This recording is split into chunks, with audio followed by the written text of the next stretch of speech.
Hello and welcome to a very special edition of the Morningscape podcast.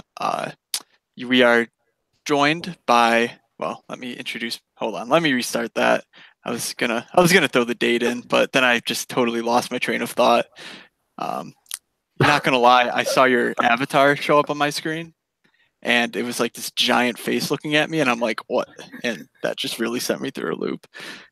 All right. Oh, very professional, Matt. Good start. We honestly never have to restart. Good start though. All right. Hey, Don't edit it out. Don't edit it out. Just leave it right in there. Oh man.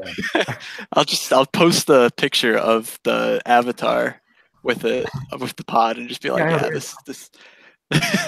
I need a new avatar. All right, Matt, dead air. Got it. 3, 2, 1. Hello, everybody, and welcome to the Morningscape podcast. I am Matt Moody, joined by DJ Mitchell and a very, very special guest to cover the Tuesday NHL DFS slate. We are joined by Will from the GroupMe. How you doing, buddy? Doing great. Happy to join you guys. It's a pleasure. Yes. And DJ, as always. Yeah. How you doing? A lot better. I was dead last week. It's very sick. I actually didn't eat a meal between like Wednesday and Saturday, but now I'm back on the grind, feeling good. So yeah, let's get into this podcast. But we definitely want to announce that this is the December GroupMe winner for like the listener league. It doesn't have anyone could, I guess, join the listener league in theory. So it's a listener league winner from December. I know it's February now, so we also are going to have January's, which I'll announce next podcast. I'm going to get all that together. So we're a month behind, but obviously the month of January is really hectic with the hockey schedule, with all the All-Star break and all of the week off for every team. So we finally got Will on here. So I was going to start by just kind of doing a little interview with him to get things going. So Will, are you ready? Yeah, let's do it. All right. So question one, where are you from and what is your favorite NHL team? So from New York, Brooklyn in the house. You know, I'm a native New Yorker, so I got to rep my New York teams. Honestly, I'm still a little bit of a fish in the NHL game as far as being a big fan, but I got to root for my New York teams, and honestly, I got to root for the Vegas Knights, man. Yes. Honestly, I think I'm about ready to jump bandwagon from the Sabres to Vegas. I think it's time. Avoiding the rebuild, or building in general. All right, so that leads us in the question too. Hold on, dude. Where in New York do you live? I went to school at St. John's in Queens. That's funny. I actually went to St. John's as well. Did you really? Oh, that's cool. Yeah. No, I live in Brooklyn. I grew up in Queens, though. I'm from South Jamaica. Oh, yeah, perfect. Yeah, that's right around the corner, or maybe the backyard of St. John's. So in New York State, there's so many towns that are named after like countries. You ever notice that? Like there's Cuba near me. There's Greece, Rome. There's a Mexico. There's a Mexico. There's so many. Okay, I know this is totally not where I was going with this, but isn't that's crazy? I don't know. I always notice that. All right. Question 2. What got you into daily fantasy sports and how long have you been playing NHL? I've been playing fantasy sports since high school. Like fantasy leagues on Yahoo, playing season long, and got into daily fantasy sports about 3 years ago. I played football and just kind of put together a bunch of ragtag lineups, and it was basically like drugs. I just pretty much everything that happened in the game, it was like, oh, I got a catch here, and this person got a interception, and it was just mayhem. But it was really interesting to me, so decided to apply a little bit to the craft and learn a little bit about it, and really enjoy playing all the sports, but NHL in particular. This is my first year, really playing a lot of NHL, and the sweat is definitely a lot of fun at NHL, so that's cool. Yeah, no, definitely. I mean, me and Matt, I think Matt, you got into it first and you immediately were like, DJ, you have to play. And I'm like, I've seen the commercials. It looks like a scam. And you're like, dude, it's a lot of fun. Yeah, it is amazing how into it you get. Like, I love watching golf when I have lineups. And like, my dad's watched golf forever. And I'm always like, this is kind of boring. And I watch it with a lineup, and every putt I'm like screaming at the TV. Yeah, when I was how do you miss that 25-footer? All right. Sorry. When I was in Europe, I studied abroad in Europe for a semester. This was three, 3 years ago now, I think. And I just wanted something to do on the weekends that wasn't like spend all day drinking. So I'd log on to like FanDuel, and I would just use one of those like GPS rerouter things, and I would log in from the USA and like make FanDuel college football lineups for like $2. Oh my God. I was hooked like right away. And that is it the was best sport. It was so great. But so yeah, that's football, God. the narcotics, or I guess the gateway drug of the DFS industry. Yeah, honestly, did you play college football and basketball? Like in the I did not. fantasy? No. Oh my God. College football DFS was like, I would literally get every TV in my house together and like watch all of the games. And I'll never forget when I think it was Cavante Turpin had like 280 yards and 4 scores, and me and Matt just raked all of the money. Oh my God. Right. Patrick. Oh my God. Florida State backup when Dalvin Cook got hurt. Florida State. Oh my! Because like news would pop like 10 minutes before lineups would drop, and you all of a sudden you'd have like the nuts player in the nuts spot for 1% ownership. Yeah. All right, number very two. Easily, we brought this back to us. We brought it back to us so fast. Okay, all right, but so besides winning the Morningscape Podcast Listener League, what is your biggest daily fantasy win, and what is your most tilting loss? I mean, as far as the win, honestly, I know I mentioned this to you guys, but I really don't play on DraftKings all that much. So, I won the Listener League for the month, basically playing one lineup on DraftKings. That was the lineup I was putting in the Listener League, and just playing a bunch on FanDuel. So to all the kids out there listening to this, you can really do anything that you put your mind to.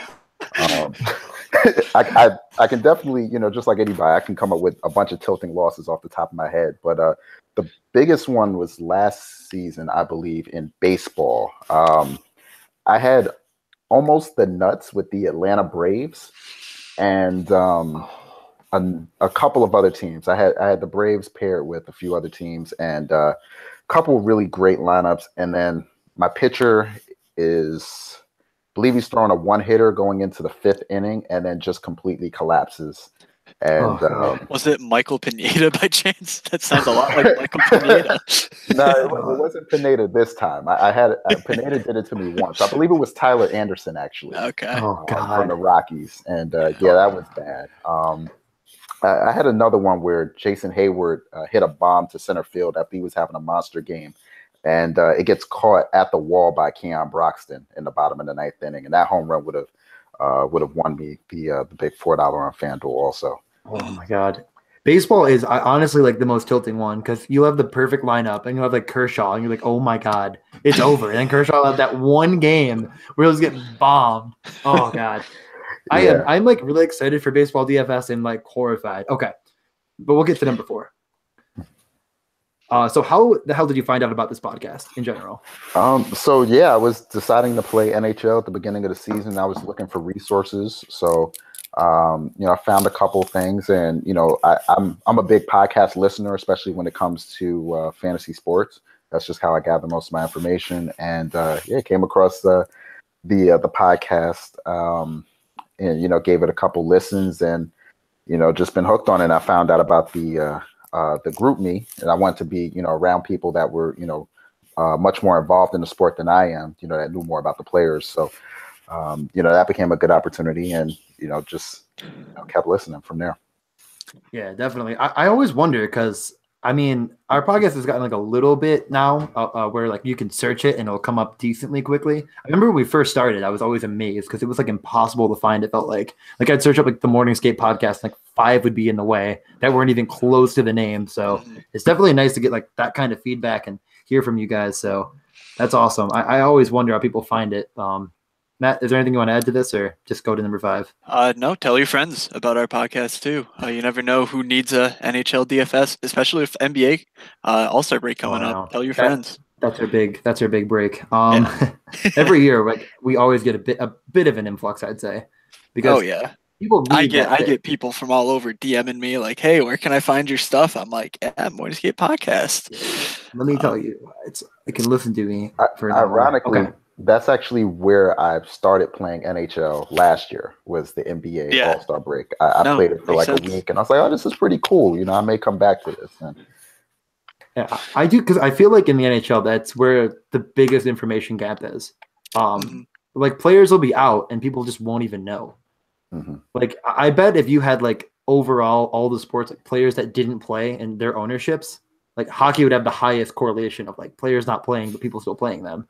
If that makes sense. I definitely agree, and fortunately for me, I guess coming from playing a lot of NBA, I'm used to kind of gathering that late news. So it's much less prevalent in NHL, but it's been much easier for me to get adjusted to like whenever late breaking news occurs and kind of being ready to know what to do because of that. Yeah, and the group me definitely every piece of news is in there. It feels like so. Definitely, if you're not in there, it's a no-brainer. It's free. Like you're missing out. Okay, last one. So, is there anything else you would like to share about yourself or what you do outside of DFS? I mean, I'm a amateur professional poker player, something like that.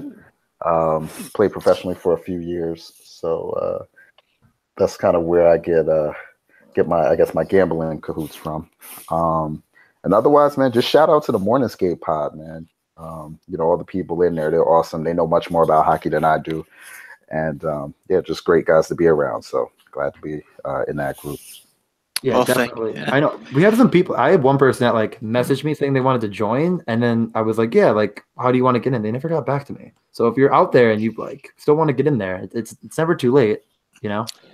I mean, you're just missing out on golden opportunities. Sorry. So the format for this podcast, the format for this podcast is going to be we're going to run through all the games semi quickly. Matt, do you want to start us off with the games that are going to be played? Sure. Yeah, it looks like time-wise, we're going to do about 2.5 minutes on each game. We'll take some from game to game, and maybe we'll crunch some towards the end as we need to.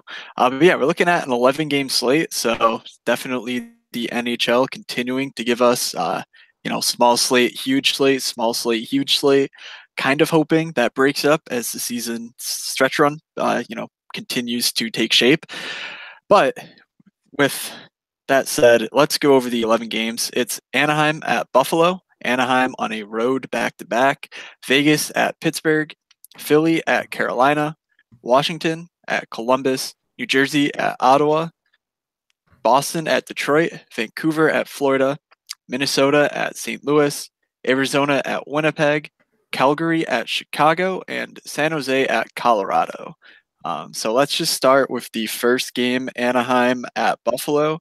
Will, you were mentioning something about doing a little bit of, days in X amount of, or games in X amount of days, and I think Anaheim was one of them you mentioned. Do you want to elaborate on those teams a little bit before we take off? Yes, Anaheim in particular was one of 5 teams playing 5 and 8 games, 5 games in 8 days. In particular with them, they're playing a back-to-back, and they've been on the road for the majority, if not all of that stretch. So I saw the game tonight. Toronto scored a lot of that was goals. Wild. Yep. Oh, yeah. I wouldn't really be surprised to see Buffalo, hang a decent number on them. It is Buffalo, so it takes a little bit of chutzpah to get on board with them, but I think their first couple of lines could be in play there. I don't know if you want to start there or if you want me to go into the other games. You can just give us a little sampling of the other teams, and then we'll talk about them a little bit more in depth as we get to each game. So who are the other teams that you said would be tired-ish? Yeah, so Vegas, Ottawa, and San Jose have also played 5 and 8 days. Majority of those on the road. And Carolina is actually playing their 5th and 8 days all at home. Which was kind of interesting. Yeah, certainly. They're giving away tickets, aren't they? They're just like, here, come on in, sit in the front row. So, no, definitely. I mean, I planned on going to the Sabres game, but now I'm not. So there is a chance the Sabres could win. Because I definitely am not allowed to see them win at home. Actually, I don't think anyone really is. They have a better away record. But Anaheim, I was really hoping Ryan Miller would start because it'd be really nice for him to come home. But I'm almost 100% positive he started in Toronto. That's correct, right, guys? I know I didn't play. Yes, Miller started. It seems like Gibson is good to go. Yeah, Gibson is good to go. He's been hurt, but it seems like he's taken normal practice time. So we can, we'll see on Tuesday. Doubt we get that before, pregame skate. But luckily, instead of the normal 10 o'clock where Anaheim and Carlisle refused to tell us their goalie until 30 minutes prior. We get that news at 6:30, so stay tuned to the group me to Twitter because you'll see that news for sure. Other than that, I mean, starting on the Anaheim side, it's kind of hard to ignore what that first line did in Monday night's game. I believe at least Perry and Raquel cracked double-digit fantasy points, and I think Getzlaf was right there. So obviously that's where you're going to start. Interestingly, Corey Perry on the first line, first power play. Or no, he and Kessler I think flipped, but either way, Perry on the first line is 4.4. That's pretty remarkable for a first line guy going against Buffalo, who we know is a good, he's just a solid DFS player. I feel like so. That's initially my lean here that Corey Perry is about as close to a must play as you'll get on an 11 game slate. DJ, any thoughts on that or the rest of this game? No, I think Anaheim's that's pretty much. I don't think I'd stray away from those plays. Buffalo did have different lines from their last game in practice. So Evander Kane with Ryan O'Reilly and Kyle Okposo. I think you're getting Kane at like hopefully his lowest price. I mean, he has been really, really poor. Like I honestly think he's trying to get traded. I think he had one shot on goal. He just is not the same player. But I do think on this line with a bit of a puck dominator in O'Reilly and not a shot generator exactly in Okposo, it could be an interesting line. I don't think we've seen that this year. And then Eichel with Reinhart and Gergensons. And if you played anyone else on Buffalo, I would just kind of be like shaking my head. I know Larson is suspended, which is going to bump Evan Rodriguez into the third line. And then other than that, their defense is like Ristolainen and bust. Will, anything you want to add to this game? No, I mean, I agree pretty much with your take there with just either, the first couple of lines with Eichel or with Kane O'Reilly. If you're really gun-ho about Buffalo, you could try a power play stack with Eichel and Reinhart from the second line and O'Reilly and Okposo from the first line. So that's something that could be in play for that. Yeah, also anytime you can get Ristolainen for sub 5K, he's always a decent power play add to a stack. He's a solid blocks plus shots guy. Like he's gonna play a ton of minutes. We know that. So certainly worse plays you can make if you buy especially if you buy like the road back-to-back tired legs. Anaheim just got boat raced by Toronto. 7 goals on them. Yeah, so I certainly don't expect to see that out of Buffalo, but it's not out of the realm of possibility. So let's go to Vegas at Pittsburgh.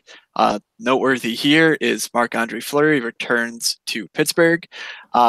Expect him, just given that narrative, which has really permeated like the entire NHL like community at this point. Like everyone knows about this.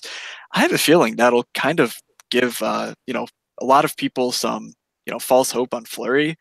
Pittsburgh, to me, though, just seems to be totally back. Their power play is just dominant. So I am a pretty big fan of Pittsburgh here relative to, I think, the field, Will, anything you have to say on the Pittsburgh or the Vegas sides here?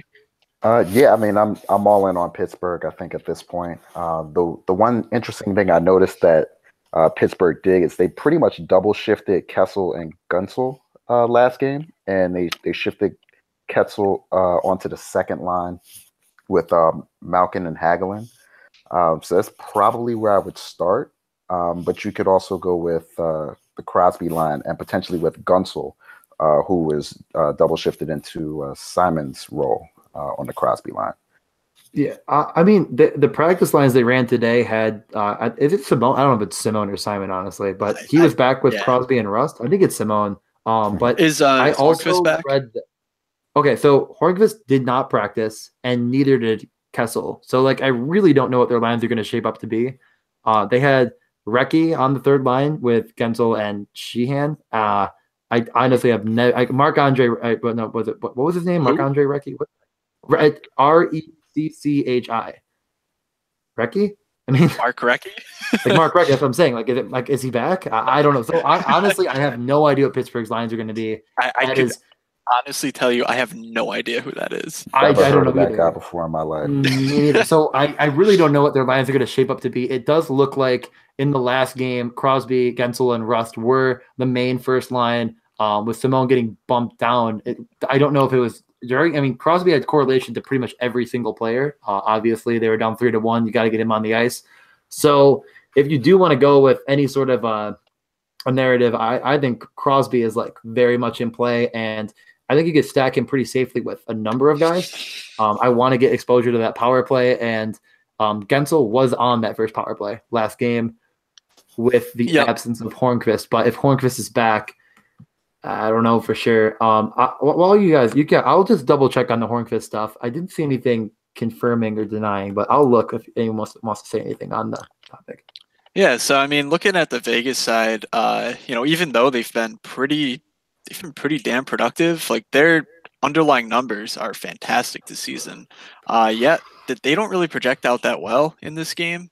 Pittsburgh, like as I said, they've actually been really, really good on both sides of the ice. So I'm pretty hesitant to play any of their guys, especially on the road. Will, you mentioned they're playing 5 games in 8 days now, so they're pretty tired. And their prices have just kind of increased to the point where even the reliable guys like Colin Miller, who are getting at mid 3s, now they're low 4s on DraftKings, and that's kind of the difference between like a solid punt and just like an okay value. So I'm not really looking hard at anything else in this one. And over on FanDuel, I know, Will, you like to play over there. Brian Rust is a pretty good value at 3.7. I mean, that's really cheap. I mean, he's 3.9 on DraftKings too. Really both sites. I'd say he's in play. I mean, if you really wanted to go with a big Pittsburgh stack, I wouldn't be against it. I'm pretty sure you mentioned Vegas as one of those teams on the 5 games in 8 days. So yeah, I'll look into Pittsburgh news and we can bring it up unless if anyone wants anything. I'll bring it up in another game. I'll bring it up if I find it. We should get this show on the road. We'll get to the next one. I'll just look while you guys talk. Right. Philly at Carolina. Carolina, after their most recent just terrible performance over the weekend, Bill Peters said, quote, "The team you see will not be the team on the ice on Tuesday." I don't know if that means he's going to be playing half of the AHL Hurricanes or if the lines are going to be significantly revamped. I think the thing I'm looking for here is, given their massive shakeup, to see where Jeff Skinner lands. He hasn't been all that productive, but he's been shooting the puck a ton, and he's playing in a very depth role for the Carolina Hurricanes right now. I mean, we know he's super talented. We know he's a strong rate shooter. So I'm interested to see where their lines shake out on Tuesday's morning skate, as Monday their practice was not very I don't think their entire top line practiced, nor was Peters even on the ice. So that's kind of my main spot that I'm looking at here. DJ, do you have anything that you were going to add to that? I found the Hornqvist news. I will retweet it. He will not play. Hornqvist is out. Okay, cool. It looks like they tested him a little bit, and it looks like it might be a bit worse than they initially thought. All right. That he is, one indication says week to week. So I think Gensel's probably another guy that's going to be heavily considered by people that know that news. All right. So we can get back. I honestly wasn't very much paying attention at all. I know you talked about Carolina for a while, so that's kind of where I stopped listening because I was reading. Yeah, and then on the Philly side, we're kind of looking at a team kind of playing a wounded duck in Carolina. So, Will, are you interested in any of these Philly guys? I mean, the Sin's been all over Gostisbehere. DJ, if you want to tell that story after Will talks. Yeah, I mean, Gostisbehere looks like the best place to start in Philly. I'd love to play some of these forwards on the first line, but they look really expensive at first glance. Sure. You could try dropping down to the second line and maybe taking a flyer there, but there's probably better. A big pun right there. Probably better places to go, honestly, but that's not out of the realm of possibility. Yeah. Well, hold on. Nolan Patrick continues to center the second line of Voracek and Simmons. So Patrick is pretty decent value. His price kind of jumped up. So, keep that in mind. But yeah, DJ, if you want to tell the Gostisbehere story, it's actually a pretty good one. Yeah, on February 1st, Gostisbehere was the highest rated pickle score on our sim. So pickle is leverage and cash, yeah, yeah. Basically, it's like this guy should give you the most like floor production. Bang for your buck. Yeah. So at Team Stitchy on Twitter tweeted, I think the pickle is broken. Gost is highest, and like with like a pretty funny gift of the guy from Friends. Now I can't think of his name. Oh my god, Joey from Friends. Kind of like what? And I was just like, well, now I have to play some Ghost, and like in the sim we trust. And then he was like, yeah, like no, thank you. And then Ghost went for what, like I think 9.5. 9.5. So like the sim, if I feel like normally if the sim is really on something like that, I just kind of play it as like I got like an unbiased opinion. You're telling me that I did not though, sadly. But yeah, that was pretty funny. Someone was calling us out. Like, you got to trust the sim. If you don't use the sim a little bit, I think you should at least give it a look. But yeah, we can get back to this game. Philly, one thing that I think is interesting is how high Konecki has come up. I mean, he's the same price as Evander Kane. I mean, I know he's been really, really good and very productive, while Kane has been not very productive. But these are guys that I never thought would be in the same ballpark of price with the daily fantasy viability of one compared to the other over the course of the season. So it's going to be tough to stomach some of these Philly guys. But Patrick is probably your best value for sure. All right. Let's head over to Washington at Columbus. Yeah, over the weekend, the Caps played a couple of really exciting games. Being against the Penguins, I think Friday night that was, where it was a 7-4, just complete throwdown. And then on Sunday, they faced the Golden Knights, and that game was right down to the wire. 7 total goals in that one, too. Columbus comes into town, probably 3 of the better teams in the league for the Capitals. Actually, Washington on the road, so technically they're headed into Columbus. So I'm kind of interested to see what the lines look like here. Like, Ovechkin should play with Kuznetsov, but after 2 straight losses, they may juggle things around a little bit. Deej, any thoughts on Washington, Columbus? I think we're getting some value on Columbus here. Yeah, I mean, the Columbus guys have all come down in price, it feels like. I mean, Anderson's finally back down below 5K. I think that, yeah, I think we've all kind of, me at least in the group, I've kind of been on like, we can target Washington, okay? Like, it's not at all against the being a reasonable person on DraftKings. So they did have different lines though, did they not, in practice today? So I want to say find those right now. York stand out. Okay, that may have been it. So I was trying to get those pulled up, but yeah, I'm definitely interested in some of that good Columbus action. I think the toughest part about Columbus is always like Werenski or Seth Jones, but Werenski's really come down in price compared to Seth Jones. It just continues to be red hot as like a very, very good cash play. Will, do you have anything to add on this game? Not too much, other than just when it comes down to Werenski and Jones, I just pretty much play who's on the first power play. And it seems like Jones has been on the first power play more often than not over the past month or so. So yeah, that's where I normally would go. My favorite stack here is the first line. DJ will confirm this. I think he's looking it up. But Panarin and Atkinson played together last game. Basically, Atkinson took Josh Anderson's role on that nominal first line alongside Pierre-Luc Dubois. So Atkinson is just, he's someone who I think we've all loved for a while. He was one of the best rate shooters in the NHL. I think 2 years ago even he was. And then last year he had an outstanding year. This year it just hasn't been there for him. But showing signs of life, 8 points in his last 10 games, including an 8-shot effort against the Islanders over the weekend. So I definitely like him at only 5,500. I think that's a really nice value.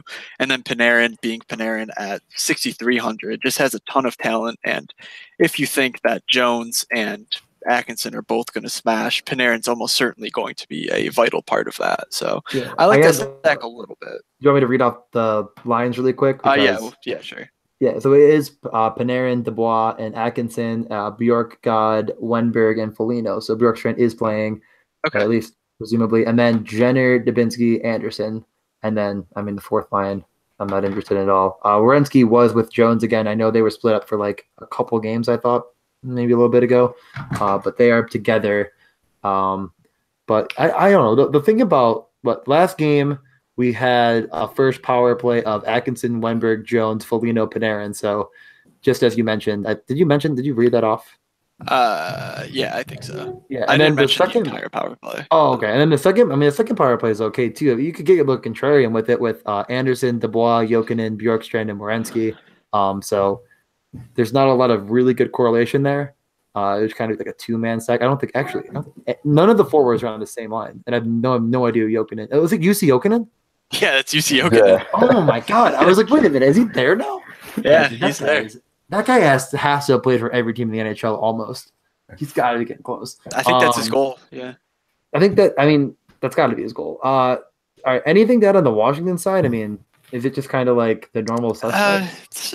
Yeah, for me, it's always pretty much over your bus. John Carlson has been so good, but really expensive at 6,300. So, it's just always a matter of like, yeah, you can play him, but I'm just finding, I'm moving stuff around. I'm finding the money to play Brent Burns for 1,000 more. So that's just kind of my thought there. Anything last second, Will, you want to add to this game, or just want to get to New Jersey, Ottawa? No, I think we can get to the next game. All right. So New Jersey at Ottawa. Ottawa, another one of those teams. 5 games in 8 days. Ottawa's, I would say, confirmed bad at hockey at this point. Yeah, I think it's over. I mean, people have asked me like, what happened to Ottawa? And I'm like, they stopped getting lucky. I don't know. Like, hey, you stop that. You stop that right now. I love Ottawa. All right, you can love Ottawa all you want. And on the other end of things, you have their goaltending's been so bad. Right. It's a train wreck. But on the other side, New Jersey has kind of been that team to take them in Colorado, but the teams to take the big jump to kind of being good hockey teams that play a bit good pace and whatnot. So it sounds like we're all kind of leaning towards the New Jersey side of things here. I guess, Matt, do you want to start off with anything on New Jersey? Yeah, I mean, looking at the 22 teams on the slate, the last 10 games for, each team on the slate, combining those factors and then kind of like ranking them on a scale of best offensive matchup to worst. New Jersey actually has the second best matchup here, behind only Calgary at Chicago, which, I mean, should not be a surprise if you've seen the amount of offense Chicago's given up too. So Ottawa is certainly a really good matchup. We know where the New Jersey offense is going to come from. It's almost certainly going to come from Taylor Hall, who has just been a man on a mission this season. So I think that's a really nice place to start. I really don't hate using Taylor Hall, even as the second most expensive player on the slate, as a building block for your team. I'll never say fade Brent Burns for any of these stud wingers, but I think if you can manage to fit in a team with like Hall and Burns, I certainly do not mind starting there. Just because I think he's that good of an option here. Okay. Will, do you want to add anything first? Yeah, as far as the Jersey side, I think their second line has actually been looking pretty good as well, from some things that I've seen over the last few games. And I noticed that they're actually on the first power play with Taylor Hall. So if you're doing like kind of an overstack on New Jersey, it wouldn't be crazy to play Hall with the second line altogether. Yeah, no, I mean, lately the thing that's been really helping the New Jersey offense has been they've been going 11 forwards, 7 defensemen, with Will Butcher getting like the power play quarterback kind of role. I have nothing confirming it will continue, although Marcus Johansson is not at all. I think he's ruled out at this point, or very, very unlikely to play. So that's probably why. Correct? Yeah, I believe that to be the case. That's pretty much. I'm reading that John Hines says Corey Schneider and Marcus Johansson worked out off ice today, so pretty much a 0% chance there. It's always tough to tell because normally, even if a team is going to go 11-7, they'll still do a skate with full lines because they'll have their scratch forward in, so you can't really tell until game time. So yeah, no, I think that I really like that first power play stack in general. Maybe a little Zacha, Hall, Palmieri type of thing. If Zacha, what is his price now? I mean, it's got to still be pretty low, huh? 3.5. I mean, it's come up a bit. I know it was really, really cheap, and I was saying like this is a guy you could consider at 2.8 as like a a potential. He's definitely kind of boomer bust, but I don't hate him in this matchup. Is there anything on the Ottawa side? Well, first off, is there any defenseman on New Jersey you'd even consider? I kind of like Vatanen in a vacuum, but I don't think he really stacks well with anyone that he plays on a power play unit with, and his blockable shots have really cooled down as of late. So pretty much a no-go for me there. Will, anything from Yeah, you? I'd stay away from the defenseman there personally. Okay. Very happy to hear, because I was very much on that train as well. And then obviously, well, not obviously, I guess, but Kincaid will start tomorrow if that changes anyone's. I don't know. That's just the way it goes right now. That is just facts. That is just a fact. There's really nothing to add. Okay. Yeah, Mike Hoffman is just incredibly good at hockey. The goal he scored on Sunday, it was just Sunday. He scored a goal on Sunday that was just ridiculous. Like every time I watch that guy shoot a puck, I just wonder how it doesn't go in every single time. So he's still sub 6K. His price is up there a little bit, and the matchup certainly isn't a good one. But I always like Hoffman is a one-off plays. One of the best. I think that's like one of the most positive EV decisions I've ever made in daily fantasy. Just rostering that guy day in, day out, because his upside is pretty much one of the highest on the slate, and he's never the most expensive guy. So, other than that, does anyone want to talk about Ottawa or? All right, I'll pass. Okay, good. Yeah, I have nothing else to say. I mean, like Carlson's like a player that's really good too, but I don't know. Last game he had 6 shots on goal, so I mean, like you never know with him. He like I swear, like I'll play him some nights and I'll be really excited about it, and he'll do nothing, and then like he'll play in like the worst spot ever and have like 19 points. So yeah, Shabbat was on the first power play again. He's 3,000 for Ottawa. And he's good. He's like one of their. He's probably one of the better defensive prospects in the NHL. The shot numbers have not been there for him, even in prior goes at the first power play. So definitely not something I'm moving. I'm jamming in. But 3,000, if you need a cheap defenseman, he's certainly an option. And I mean, that brings a question for me. So it looks like he's moved up to the first pairing with Carlson as well. For someone like him, is playing with Carlson, who shoots the puck a lot, does that affect him negatively at all? Where he may not really shoot as much, or I think the kind of the most obvious correlation that I like to give in this sort of situation is Josh Morrissey, because he spent his entire juniors career like literally leading the CHL in defensive scoring for like 3 straight seasons. And in Winnipeg, he's kind of behind Trouba, Tyler Myers, and Dustin Byfuglien. I mean, like offensively. And so we've definitely seen Morrissey's like shot rate like not really be there, even though he was like one of the best offensive defensemen in his, in the league coming in, I would say. So it definitely does affect things. I think Ottawa rotates their guys around just enough to the point where I don't really worry about it. Like Carlson will play with Oduya, he'll play with Shabbat, depending on who the other guy they dress. If it's not Borowecki,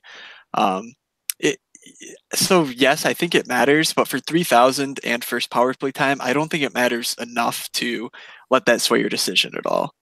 Yeah. Another guy for Ottawa that I'll just mention is Cody Ceci. Like, I don't think he's a good player, but I mean, he's been like, this is not like a uncommon thing. Like, he led the team in ice time with 26 minutes. I mean, the entire team, he had more minutes than Carlson. And it's not normal, I guess, but like he gets a ton of minutes.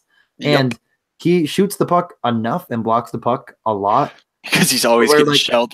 And he's on the second power play. I mean, I have no idea what's going on in Ottawa other than like I didn't think they were that good, and I thought eventually like things would kind of come a bit back to earth from last year. But like they love Cody Ceci.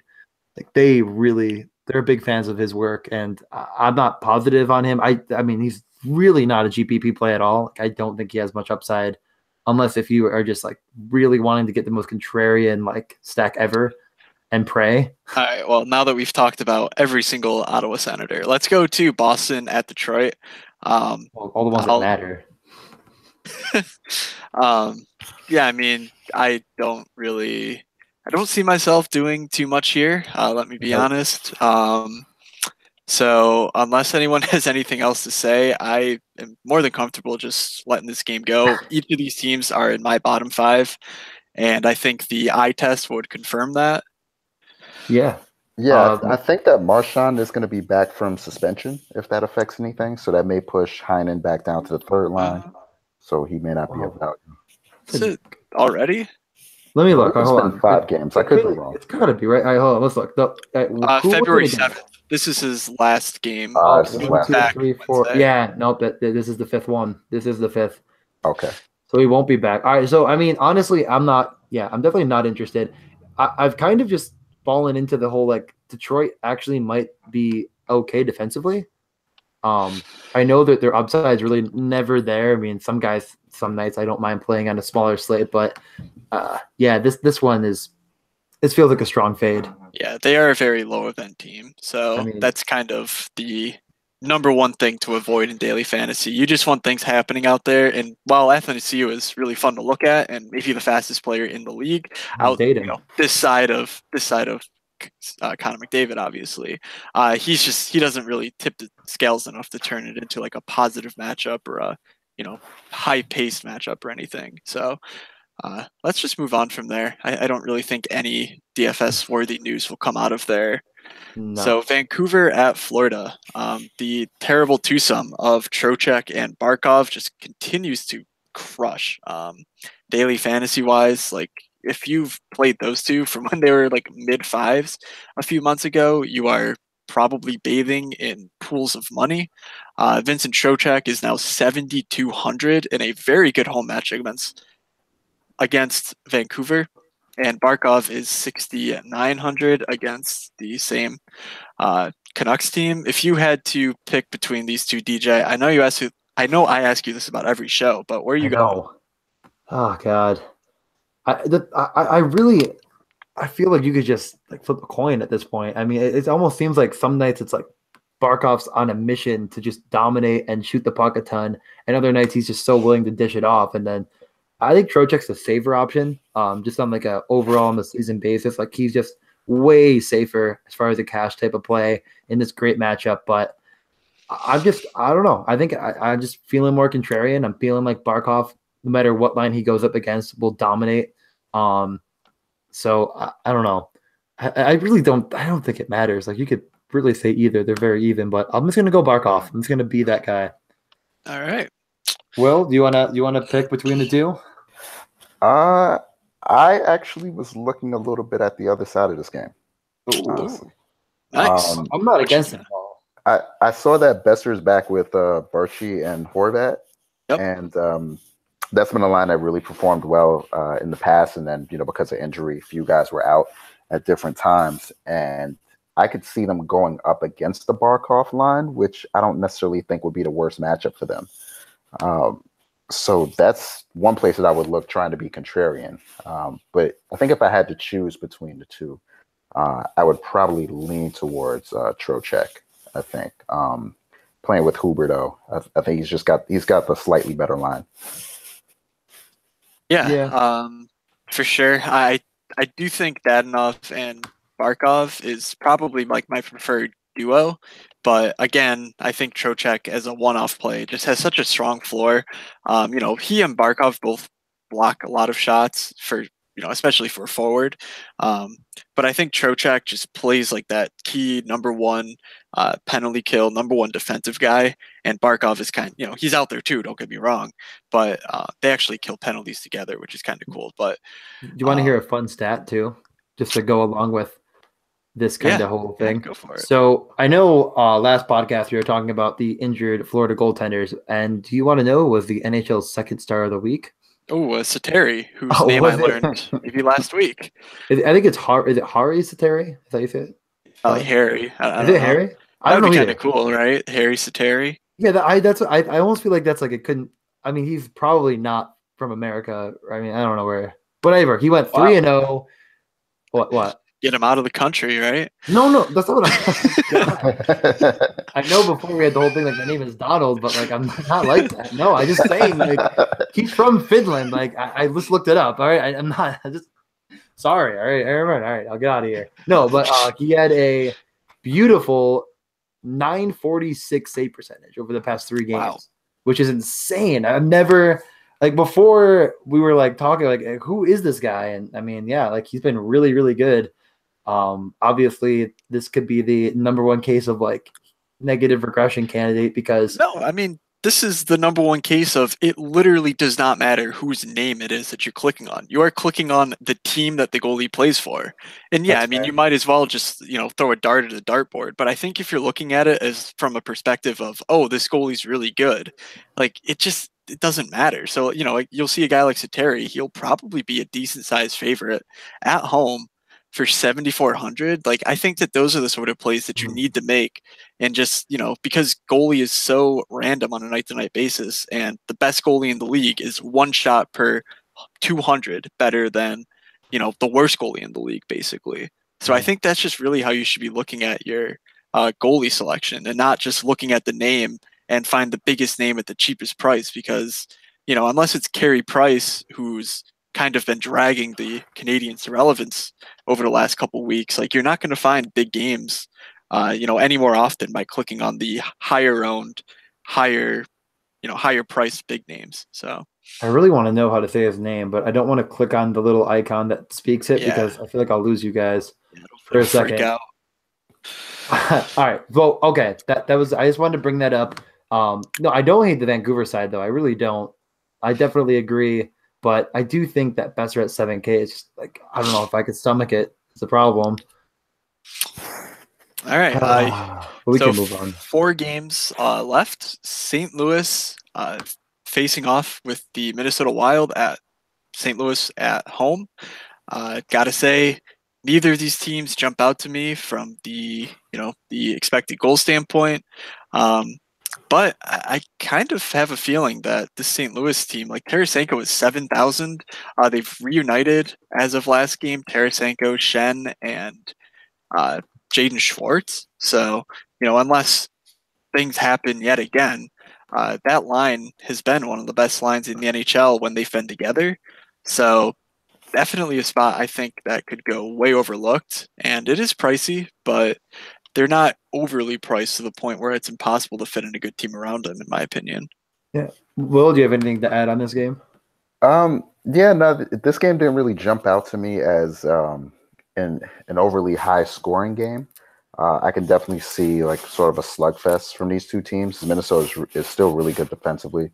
But yeah, the Shen Schwartz Tarasenko line is definitely interesting being back together. And it's one of those things where like the best lines always just seem to kind of be together throughout the season, especially if you're thinking about like some of the best teams. They generally tend to keep their lines together for the most part, or when they have an opportunity to come back to them. And this kind of looks like one of those situations to me where I can see St. Louis kind of taking off from here a little bit. Yeah, definitely. Yeah, it's interesting. Like if you only score 1 goal on Buffalo, I do think you should shuffle your lines in some capacity, but I mean, they shuffled them know. right before the game too. That is true. That is true. Yeah, I do agree. I'm honestly like, I'm probably not going to have anything from this game in all reality, unless if like some crazy spot appears. But I guess if I was going to favor one side, I definitely would favor the Blues with Tarasenko. And I mean, that Shen Schwartz line is pretty expensive, but it's been so good that I don't hate it. Their first power play last game, it looked like Dunn was on the first power play, but then I'm guessing Pete Trangelo kind of took over. Yeah, he's been on the first power play. They're kind of using him as a Will Butcher type, which is kind of disappointing. I know. Because the minutes you would think would be there, and his shot rate's actually pretty solid, but just the minutes aren't there. So I really think he's just not all that in play. We do have lines for Minnesota if you want me to read them. Yeah, sure. Hit us with them. We have Zucker with Koivu and Granlund. I think that's pretty typical at this point. Ennis, Stahl, and Nino Niederreiter. Parise, Coleman, and Coyle.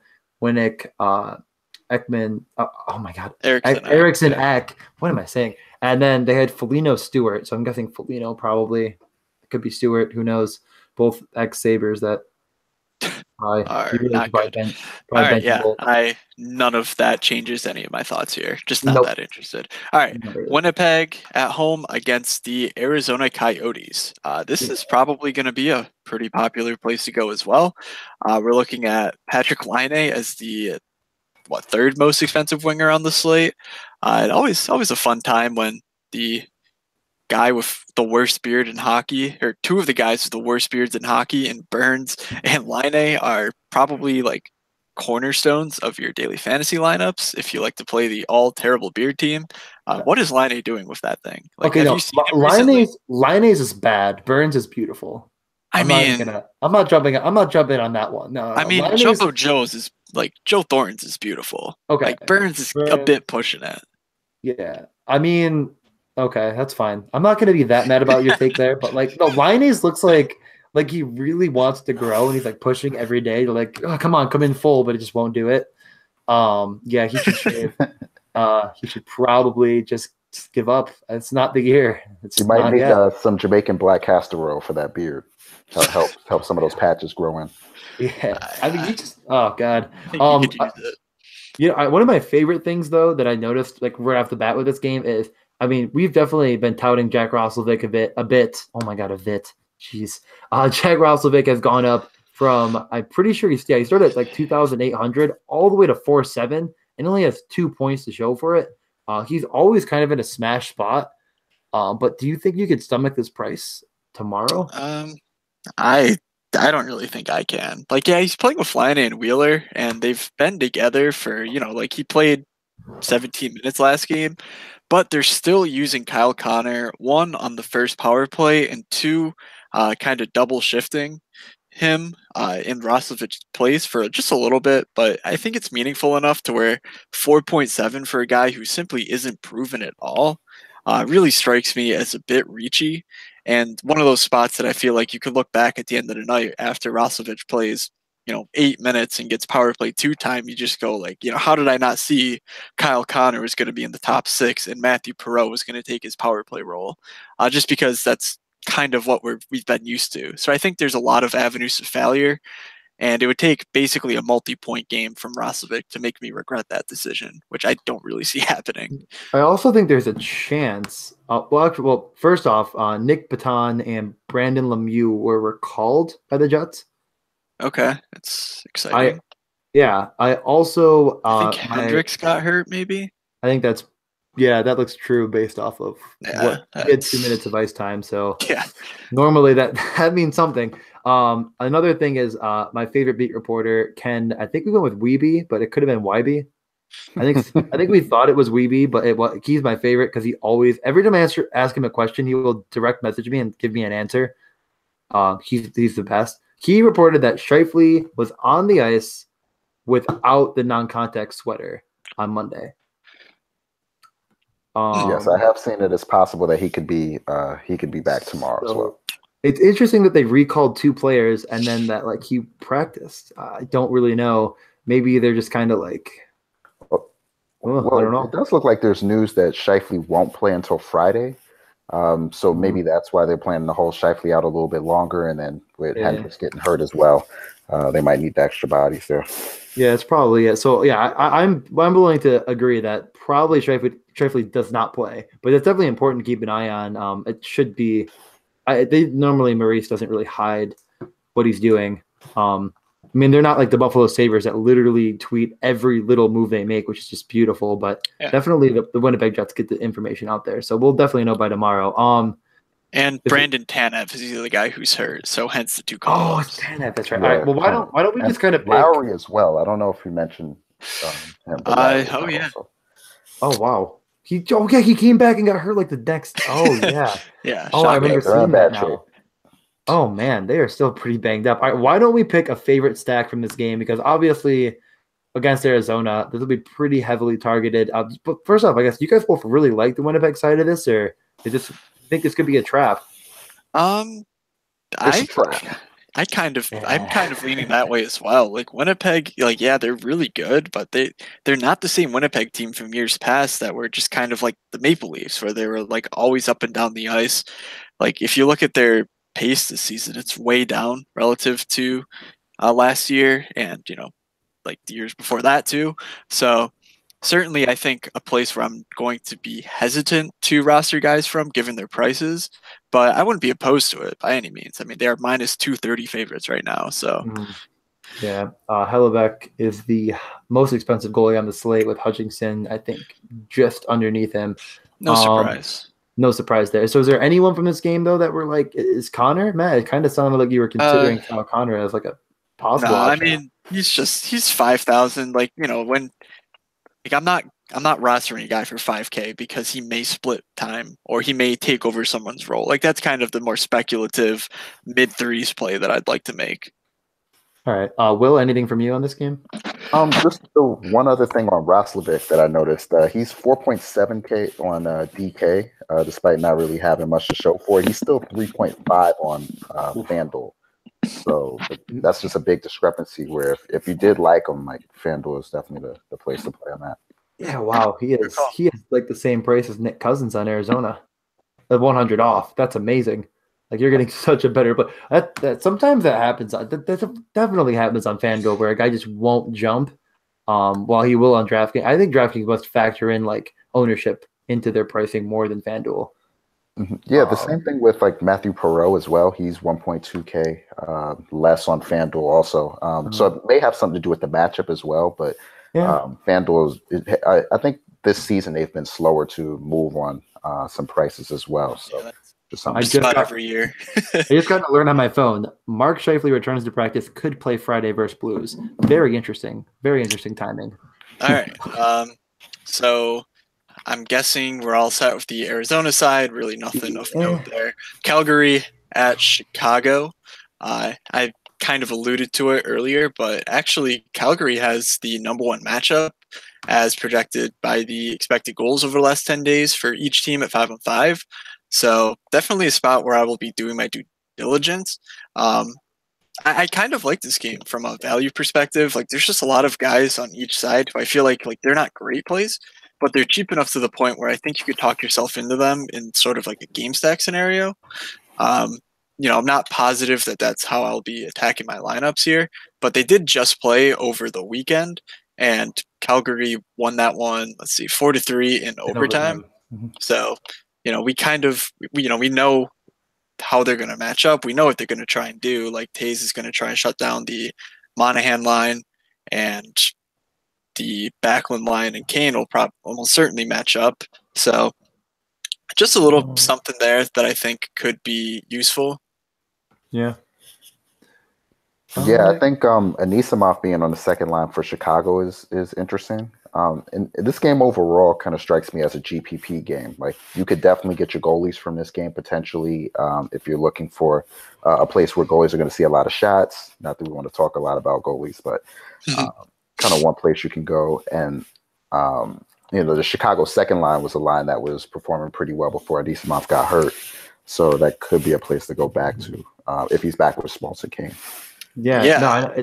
No, sorry, Matt. You can go. Well, I mean, they play together on the first power play as well, and the guys they play with, I love. Vinny Hinostroza has been playing, fourth line minutes, but like he's been rotating in with Taze and Kane's lines at 5-on-5. And when you consider the amount of minutes that he's playing, his shot rate is actually one of the better rates in the league. It's almost kind of like a Timo Meier situation. Like, yeah, he's not quite as good a prospect as Timo Meier was, but like he's getting limited ice time and producing in it. So I think while he's 3,300 playing power play 1, that's a spot where I'm really looking to exploit. And then also Brent Seabrook is on that unit and he is 3,600 and it's, he's not good. I'll say it again, but he blocks enough shots and he has just enough offensive potential, I think, to be a value at 3.6. So yeah, one thing that I definitely wanted to mention was that Calgary changed their first power play unit. They went with Brouwer, Monahan, Gaudreau, Tkachuk, and Giordano. Yep. Giordano and Gaudreau. Oh my God, sorry. I read Gaudreau when I read Giordano, so I almost Gaudreau twice there. But yeah, so they went back to that. Brouwer on that first unit. I'm still not that interested in it, I guess, but. No. Not really Brouwer, but I am interested in Tkachuk as as a one-off. I could see him just being a one-off in any lineup. I think he's absolutely fine. to be the standalone type of guy. Like Yeah, he might not have like the top. I think his like upside's pretty high in this game. I would Yeah, say. for Like, sure. as He's a flashed matchup that. night. Yeah, he's flashed that as of late too. So, the price you're certainly paying for his recent production, but again, I'd really like the matchup for him. So, it'll be a tough decision. So, Will, I'm looking at the first line of Gaudreau, Monahan. I mean, I guess that stack, maybe Ferland if you're feeling crazy, or the Verleek, Backlund, Kachuk line. Do you have a lean either way there? I'd probably lean the Gaudreau, Monahan, Furlan line. I don't really have a strong take either way, but I think if you're looking at the two in a vacuum without price, I'd probably go there. If you need a little bit of savings, the second line is going to be less expensive, or you can go with like the Tkachuk one-off. I think he's probably the best one-off given his price, but as a full line, definitely like the Gaudreau, Monahan, Furlan. Yeah, and I mean, Ferland is pretty expensive to the point where I think it makes sense to kind of leave off Ferland and go with Kachuk or Giordano for like that extra power play correlation. Because I think Ferland's just kind of been priced way out of like consideration on an 11-game slate. But all right, anything else, DJ? Or yeah, I was just gonna say Monahan has been like really, really a good shot producer as of late. He's averaging 8 shot attempts over this past 3 games. So each game he's had on average 8 shot attempts, if that makes sense. I think that makes sense, right? What I said there. Yeah. Like, yeah. Okay, good. I just wanted to make sure I didn't like make it sound confusing. So I think that he's like definitely a guy you could throw in. I wouldn't even mind getting contrarian and going like Monahan and Chuck, and hopefully they hook up on a power play and they both can maybe individually do something. You can obviously throw in Gaudreau with that stack. I don't hate that idea though. But we can move to the last.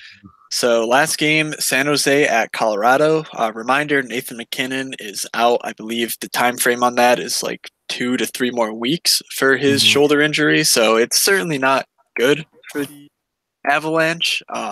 It was kind of, it just sucks because McKinnon was literally maybe on pace to be the Hart Trophy winner. And this kind of leaves Colorado in a giant hole they have to dig out of. They are home underdogs to a San Jose team that like they've kind of underproduced this season, relative to expectations. So how do you kind of see this Colorado team coming together with no McKinnon? I think their last game was a relative dud they got shut out by Winnipeg. So is there any hope here for Colorado, or is it mainly just the San Jose guys that we're looking at here? Who are you throwing it to? I mean, does anyone have a take here? Looking at Colorado's last game, I really don't exactly understand why Soderberg would get 22 minutes, other than a little bit of that being from penalty killing. But, their top 2 players on offense in ice time were Blake Comeau. Is that how you say it? Comeau? Como. Yeah, it's Como. I always do that because his name ends in U, but it's Como and Soderberg. Those are not guys that are going to produce big-time offense. And when you're down 3-0, I really don't get that tactic at all. I know we really like Comfer and probably Jost in sort of some aspect, but I don't know how interested I really am in their side. I'm definitely more interested in San Jose, although they are one of those teams that I believe are on the 5 games in 8 days. Could be a little bit sluggish. This game could just be sluggish in general, but if Colorado is going to try to play that shutdown, win 1-0 type of game until McKinnon gets back, I definitely going to fade this game completely. Well, except for Burns. I pretty much agree there too. I've seen that Rantanen may be out as well. If he plays, I think that the line with him, Kerfoot, and Landeskog is interesting. The one note on the Soderberg, Como, Nieto line, it's not surprising to me that they would get a lot of ice time because they've been really strong defensively. And Colorado, has been sneaking them in against other top lines. So that's kind of been a sneaky spot I've been trying to go to when they get good top line matchups, but this doesn't really seem like one of them. So despite the scheduling advantage, I'd probably steer away from them. Yeah. Also, Colorado did not practice today. It looks to me like they had some sort of a kids' ice day or something. Well, I'm not exactly sure. You can give So- us your breakdown of the kids skate. Well, there is a another video day, of Conference so- celebrating a kid scoring a goal. So I mean, all in. all in. So no, but yeah, so we have really no breaking news other than like, yeah, Rantanen is day to day, but we don't know. So we'll know tomorrow. So yeah, but this game feels like a pretty much a fade for me. I don't plan on stacking. It seems like Colorado is going to try to shut teams down as much as physically possible with McKinnon out, kind of their main offensive driver by a sizable margin. I mean, Landeskog and Rantanen are too expensive without McKinnon there to be a guy that can help push the needle, because he is a guy that pushes the needle for a team a lot.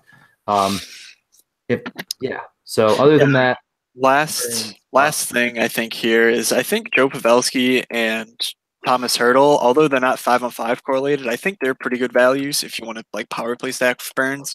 But I think they make for fine one-off plays as well.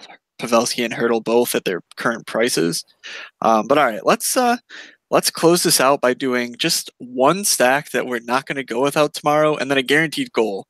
The normal guaranteed goals, but you can't take a player from the stack that obviously you're stacking up. So let's get a little bit wild with it in here. What do you say? Sounds good. Yeah, I mean, we should probably let Will go first if you want to pick the first stack. I mean, you can take a second to think. You can definitely talk. So if you have one in mind, though. I think I'm just gonna take the top line in Philly. Couturier, Konechny, Giroux. Nice. All three, or are you gonna is Gostisbehere with them, or with? Just wondering. Yeah, I think you can sneak Gostisbehere in there. I don't know. It's kind of hard to put him in there in place of Konechny. But I feel that. Yeah, I think you can go either way on that. I'll take the forwards. All right, that's fine. Matt, I'll throw it to you. I have a couple in mind here, so I'll let you go. All right. I want to go with the. Actually, yeah, I do have a couple too. I want to go with Crosby and his line mates. It'll probably be Gensel. Actually, so hopefully it's Gensel. I really like that price. I really like the power play correlation there. So I think Crosby, Gensel, and then I think Kessel makes a lot of sense too, just given that they play so much time at 5-on-5 and power play together. And Kessel has been freaking ridiculous. So keep an eye on his status with an illness, but I really like Pittsburgh to light up Fleury.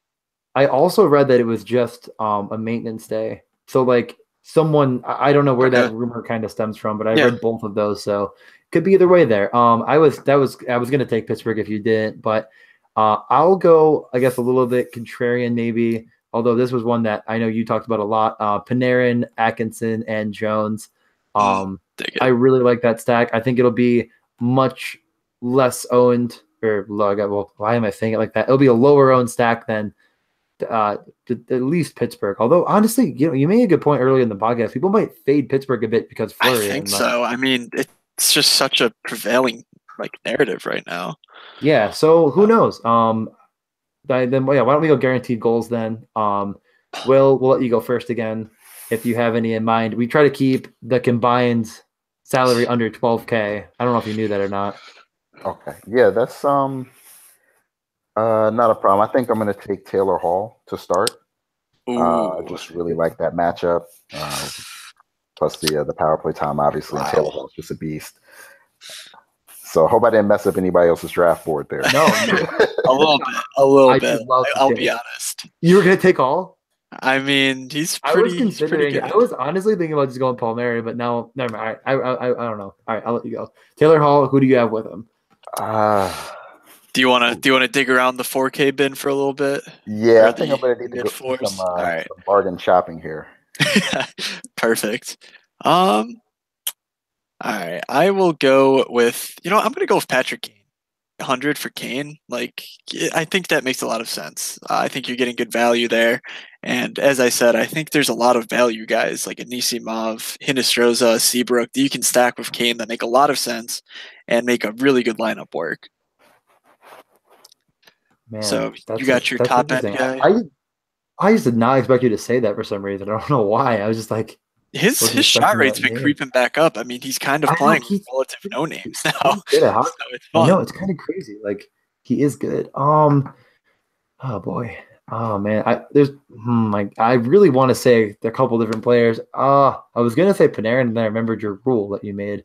It's like, man, I can't obviously say the guy from my stack after you just made that rule. All right,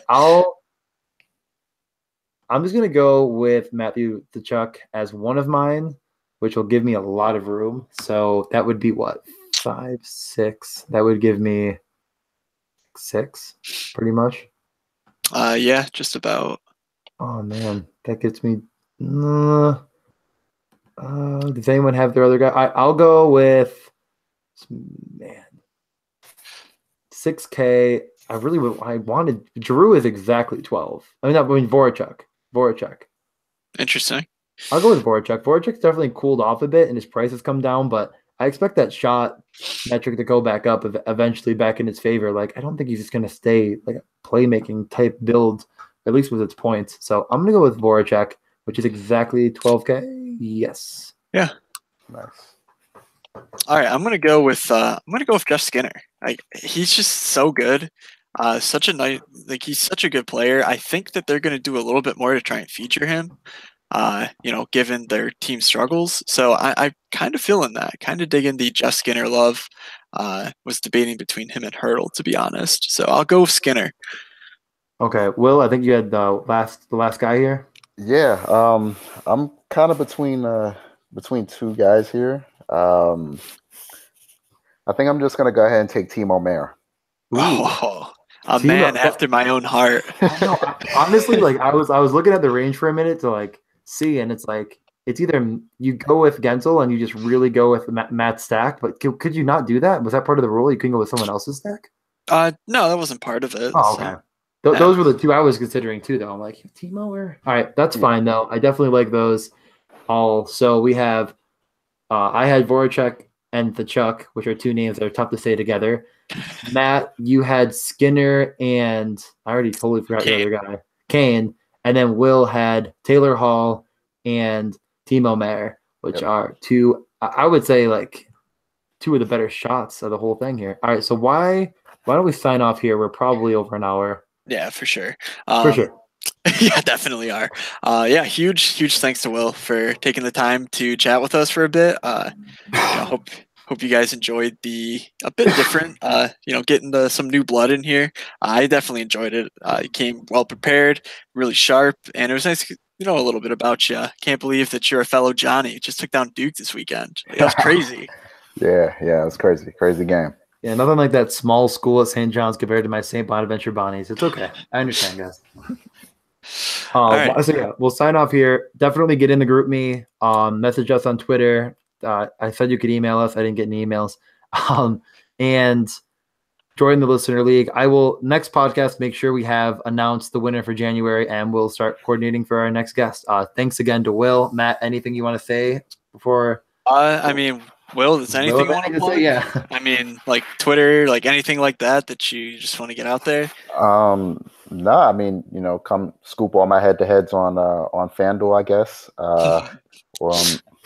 I don't even know my FanDuel name, actually. So you said I came prepared, and I don't even know my FanDuel name. But, well, I mean, you're Will-O-Matic on DraftKings? Is that the same? Will-O-Matic on DraftKings. I'm a sequel to The Matrix. Sequel, the number 2, The Matrix. Nice. All right. So if you want to lose money, we know where to go. Anything else, Matt, or is it time to sign off? No, I don't think so. So from Doug, from DJ, from Will, from myself, have a good slate, everybody, and we will see ya.